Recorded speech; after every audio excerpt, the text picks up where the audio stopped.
તો ભાઈ આ છે જુનાગઢ ની અંદર આવેલું ઉપરકોટ કિલ્લો.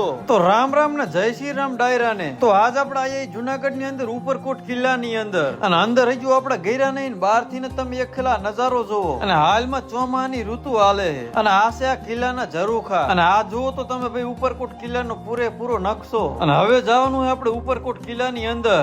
जब आप लोग टिकट ले लोगे तो आपको ऐसा बैंड दिया जाएगा, ठीक है। आपको पर पर्सन 100 रुपये है और इस बैंड का 100 रुपये। जो आप वापस जाओगे ना तब ये बैंड वापस करना है और तब आपको ये बैंड वापस करते ही 100 रुपये वापस दे देंगे। देखो ये बाहर से उपरकोट का नज़ारा कुछ ऐसा दिख रहा है। ये देखो ये पूरा का पूरा भाई जूनागढ़ का किला है, ठीक है। इसका नाम है उपरकोट किला, ठीक है। यहीं पर इसके अंदर जाना है। ये देखो इसका मेन एंट्रेंस है। अभी हमें इसके अंदर जाना है, तो चलो चलते।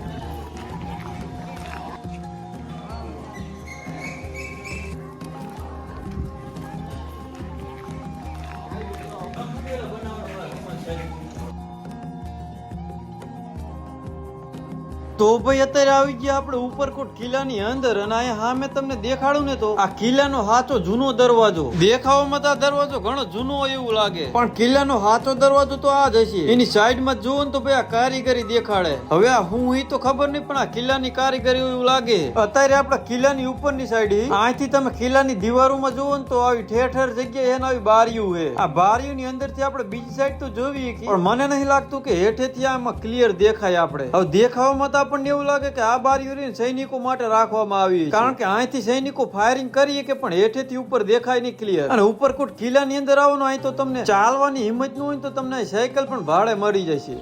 यहाँ अगर आप लोग पैदल नहीं चल सकते तो यहाँ से आप लोग साइकिल भी बुक कर सकते हो। ये दुनिया का सबसे बड़ा तोप. તો ભાઈ આ રહ્યો ઈ વખતનો મોટામાં મોટો તોપ આ કિલ્લાનો. તમે એક ખેલા તોપની સાઈઝ જુઓ. હવે તમે વિચાર કરો કે આની સામે દુશ્મન આવી જાય તો એના કેવા ભડાકા બોલે. બાકી આ કિલ્લામાં આવા 2 તોપ है. तो ये उस टाइम की दुनिया की सबसे बड़ी तोप, और ये तोप करीब 2.5 से 3 मीटर लंबी आप देख सकते हो। और इस तोप का नाम है माणेक तोप। અને ભાઈ આ છે ઉપરકોટ કિલ્લામાં આવેલો રાણીનો મહેલ. આ છે આ રાણી મહેલનો મેન દરવાજો. તો હાલો હવે છે મહેલની અંદર અને જોઈ કે ભાઈ મહેલની કારીગરી કેવી છે. તો ભાઈ અંદરથી કઈક મહેલનો નજારો કઈક આવો હોય. બાકી આ મહેલની અંદર હવે હું તમને લઈ જાઉં.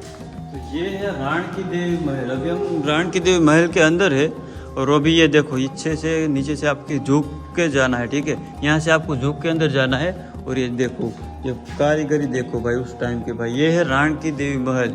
તો ભાઈ આ જો મહેલની અંદર લાઈટ નહીં હોય એ વખતે, એટલે લાઈટ અંદર આવી કે એવી જારીઓ મૂકેલી છે, અથવા અંદરથી બહાર જોવું હોય ને તો આ ઝરૂખા કાયમ આવતા હોય છે. अभी हम राण की देवी महल के ऊपर है और यहाँ पर भी एक और एंट्रेंस है। ये देखो अभी हम इसके अंदर जाने वाले हैं। તો આ મહેલની અંદર આવવું હોય ને તો અહીં તમને કઈક નોટિસ આપેલી એ વાંચી લેજો. બાકી કઈક મહેલને નુકસાન બુકસાન કરશે ને તો તમને 5000 સુધીનો દંડ આવી જાય. તો ભાઈ હાલો હું તમને હે ને અંદરનો નજારો એક દેખાડી દઉં કે ભાઈ અંદર શું છે.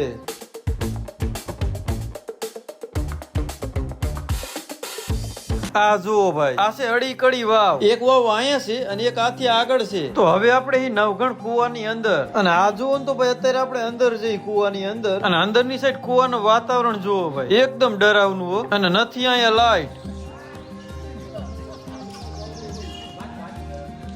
આ છે આ કિલ્લાની બીજી મોટામાં મોટી તોપ. એક જે આગળ દેખાડી ઈ અને આ છે બીજી તોપ. અને આ તોપનું નામ છે કડાનાલ તોપ. તે તોપની સાઈઝમાં આ તોપ સહેજ નાની છે, પણ છે તો એ વખતની આ હાઈ પાવર તોપ જ. આ જુઓ ભાઈ, આ છે ઉપરકોટ કિલ્લાની અંદર આવેલી ધક્કા બારી. આ બારીનો જાજો ઇતિહાસ તો નહીં ખબર, પણ જેટલો ખબર ને એટલો હું તમને કહું. અને જો ઇતિહાસ કહેવામાં ભૂલ થઈ હોય ને તો દિલથી માફી માંગુ. જ્યારે કઈક ગુનો કર્યો હોય ને, જો એ ગુનો બહુ મોટો હોય ને તો એ ગુનેગારને આ બારીએથી ધક્કો દઈને સજા કરવામાં આવતો. કઈક આવી વાત આપણે સાંભળી છે. બાકી ધક્કાબારીનો વ્યૂ તમે એકલ જોવો. પાછળથી પૂરેપૂરી ગિરનારની શૃંખલાઓ દેખાય, ગિરનાર પર્વત. તો ભાઈ હવે આપણે ઉપરકોટમાં બહાર આવી ગયા અને હવે જવાનું છે આપણે રિક્ષામાં બેસીને વિલિંગડન ડેમ જોવા. એટલે આવી ગયા આપણે દાતર પર્વતની સીડીઓ પાસે. હવે ગિરનાર પર્વત ચડીને આપડા એટલે આ ચડવાનો વેત તો છે નહીં આપણામાં, પણ આ ડેમ જોવા હટવીને આપણે આટલે સુધી આવવું. તો ભાઈ આ છે વિલિંગડન ડેમ.